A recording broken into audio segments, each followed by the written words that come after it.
यदन्तस्तदुपासितव्यम् तस्य यः परस्य महेश्वरः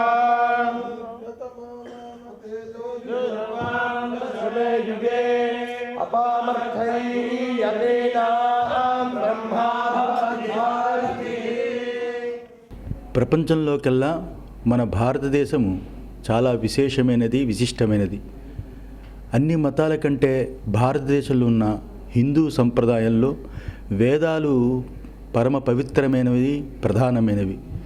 వేదాలు ఒక ప్రవక్త చెప్పినట్లుగా వచ్చినవి కావు. వేదాలు ఒకరు రాసినవి కాదు. వేదాలు ఒకరి నోటి నుంచి జారువాడే పదాలు కావు. అలాంటి వేదాలు భగవంతుడి యొక్క ఉచ్ఛ్వాస నిశ్వాసములే వేదములని చెప్పబడుతుంది. అలాంటి వేదములు ఏవైతే ఉన్నాయో ఋగ్వేదము, యజుర్వేదము, సామవేదము, అథర్వణ వేదము చాలా అద్భుతమైన శక్తివంతమైన మంత్రాలతోటి ఈ ప్రపంచానికి ఉపయోగపడేటట్టుగా అన్ని కులాల వారు, అన్ని మతాల వారు, సమస్త జనావళి కాకుండా పశు ప్రాణుల దగ్గర నుంచి సమస్తానికి మేలు జరిగేటట్టుగా వేద మంత్రాలు సుస్వరాలతో అనాదిగా అది నడుస్తూ ఉన్నది. అలాంటి వేదములు ఋగ్వేదము ఏదైతే ఉన్నదో అది సూక్తములతో కూడుకొని ఎన్నో స్తోత్రములతో కూడుకునే ఋగ్వేదం ఉంటే, యజుర్వేదము అశ్వమేధ పన్నాలు, అలాగే ఎన్నో యజ్ఞయాగాది క్రతువులకి సంబంధించి యజుర్వేదము చెబితే, అథర్వణ వేదము ఎన్నెన్నో ఆ యొక్క మంత్రాలతోటి ఎన్నో అభిచారిక ప్రయోగాల్ని నిరోధించే అద్భుతమైన మంత్రాలతో అథర్వణ వేదం ఉన్నది.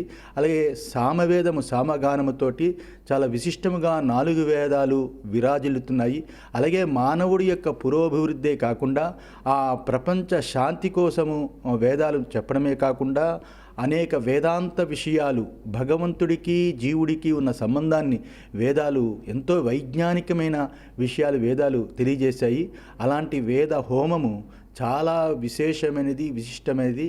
ఒక వేదము పారాయణ చేస్తేనే చాలా గొప్ప ఫలితమని శృతులు స్మృతులు చెబుతున్నాయి. అలాంటి వేద హోమము చాలా గొప్పది. ఋగ్వేదము, యజుర్వేదము, సామవేదము, అథర్వణ వేదము ఈ 4 వేదాలు సంహితారూపకంగా ఇక్కడ కర్ణాటక నుంచి మత్తూరు అనే సంస్కృత గ్రామం నుంచి 21 మంది పండితులు వచ్చి ఈ వేద హోమాన్ని చాలా దిగ్విజయంగా నడుపుతున్నారు.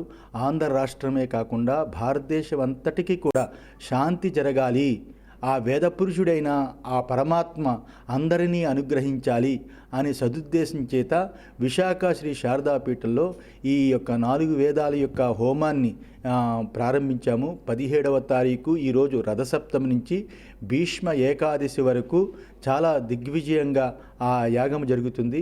అలాగే ఈ వేదముతో పాటు శాస్త్రములు చాలా గొప్పవి. వేదములు శ్రౌత కర్మలతో కూడుకున్నదైతే శాస్త్రములు భగవంతుడికి, భక్తుడికి, అలాగే జీవుడికి, సకల ప్రాణులకి ఉన్న సంబంధాన్ని తెలియచేసే శాస్త్రములు ఏదైతే ఉన్నాయో ఒక వేదాంతము, అలాగే తర్కము, మీమాంస, వ్యాకరణము, వీటికి సంబంధించి ఎవరెవరైతే నిష్ణాతులైన పండితులు ఎవరైతే ఉన్నారో అలాంటి పండితులు భారతదేశం నలుమూలల వాళ్ళందరూ వచ్చి 19, 20, 21వ తారీఖు ఆ సభలు చాలా దిగ్విజయంగా జరుగుతాయి. ఆ సభల్లో ఎవరైతే పాల్గొని ఆ చర్చల్లో పాల్గొంటారో, ఆ చర్చల్లో ఎవరైతే చక్కగా చర్చించి ఆ వేదాంత నిర్ణయం చేస్తారో అలాంటి వాళ్ళకి పురోభివృద్ధి కోసము వచ్చే ఆ యువకులకు ఇంకా దీని గురించి ఆసక్తి కలిగించడానికి స్వర్ణ కంకణ ధారణ 50,000 రూపాయలు దక్షిణ ఏర్పాటు చేయడానికి కూడా విశాఖ శ్రీ శారదాపీఠం ముందుకు వచ్చింది.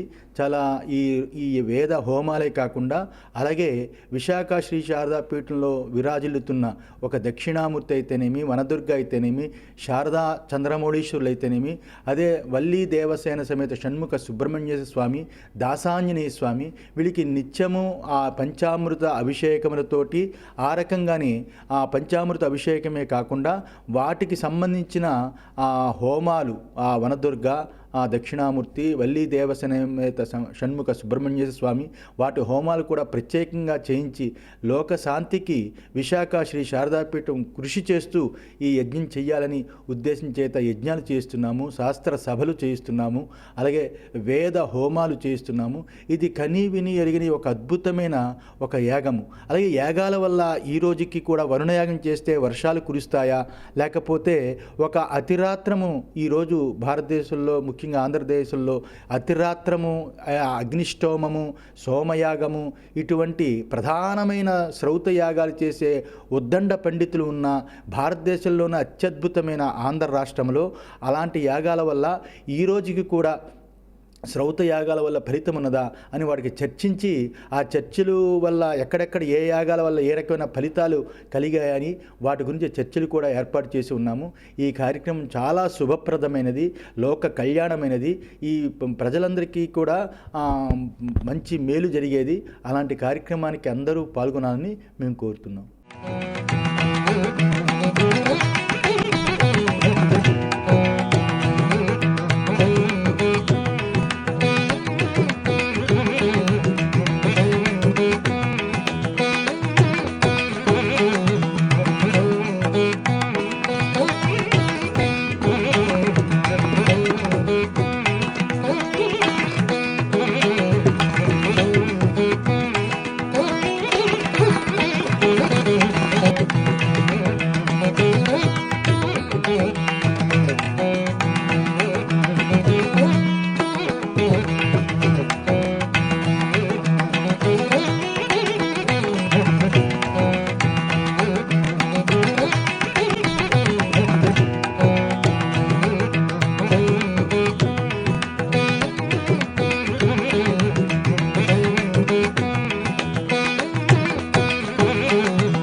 सिद्धन्मः प्राकां सिद्धन्मः शत्वद्धन्मः वशत्वद्धन्मः सोमन्मः अट्टमन्मः सप्तान्मः ऋषन्मः तुमसन्मः ब्रह्मणन्मः विष्णुमन्मः महेशान्मः ज्ञानत्वन्मः महत्वन्मः उत्पन्नः उपजात्वन्मः प्रदत्वन्मः अम्डोकादिप्रदत्तान्तपीठदेवताभ्यां नमः।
ఏకాదశికి పూర్తవుతుంది.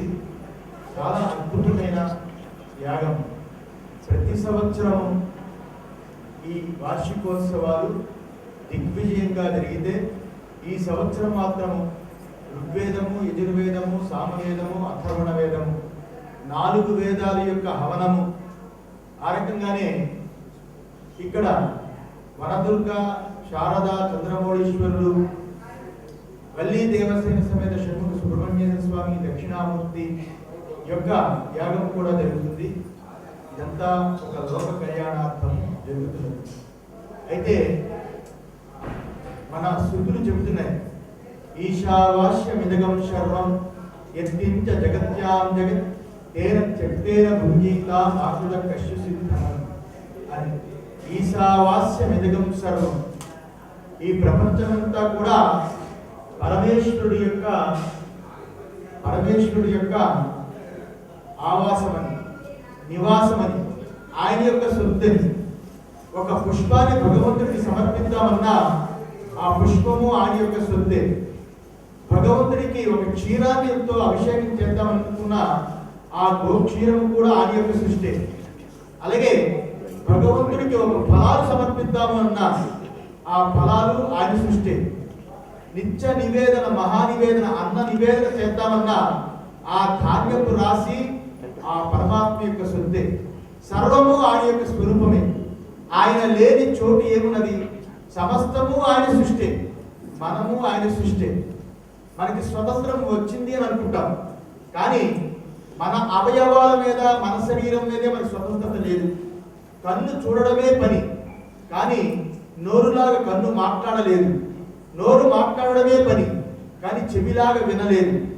ఏ ఇంద్రియము ఆ పనికి ఏ రకంగా నిర్మాణం జరిగిందో ఆ రకంగా పరమాత్మ ఆయా దేవతలు మొదలుకొని, సకల దృశ్య రాశుల్లో ఉన్న పశు పక్షాలు మొదలుకొని, సూర్య చంద్ర నక్షత్రాలు మొదలుకొని సమస్త మానవాళికి ఆయన నిస్వతంత్రుడు అయిన ఈ సకల చరాచరాన్ని ఆయన స్వతంత్రతతో కూడుకొని ఆ పరమాత్మ నడిపిస్తున్నాడు. అంటే ఆ పరమాత్మ గురించి ఎన్ని యజ్ఞాలు చేసినా, యాగాలు చేసినా, క్రతువులు చేసినా అది తనివి తీరనది.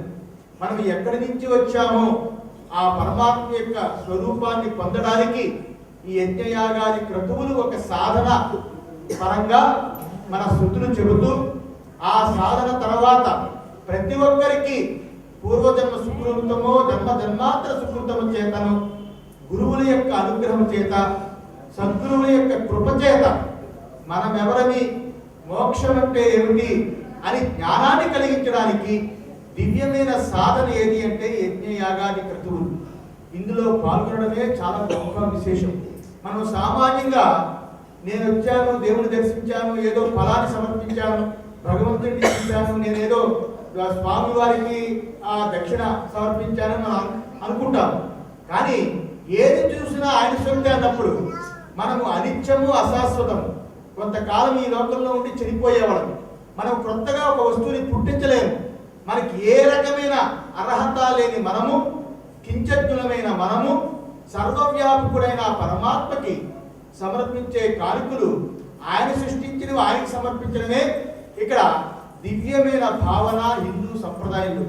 దీనినే కృతజ్ఞత అంటారు. ఆయన సంపాదించిన, ఆయన సృష్టించిన వస్తువుని ఆయన సమర్పించడం ఏదైతే ఉన్నదో అది కృతజ్ఞతాభావంతో సమర్పించడమే.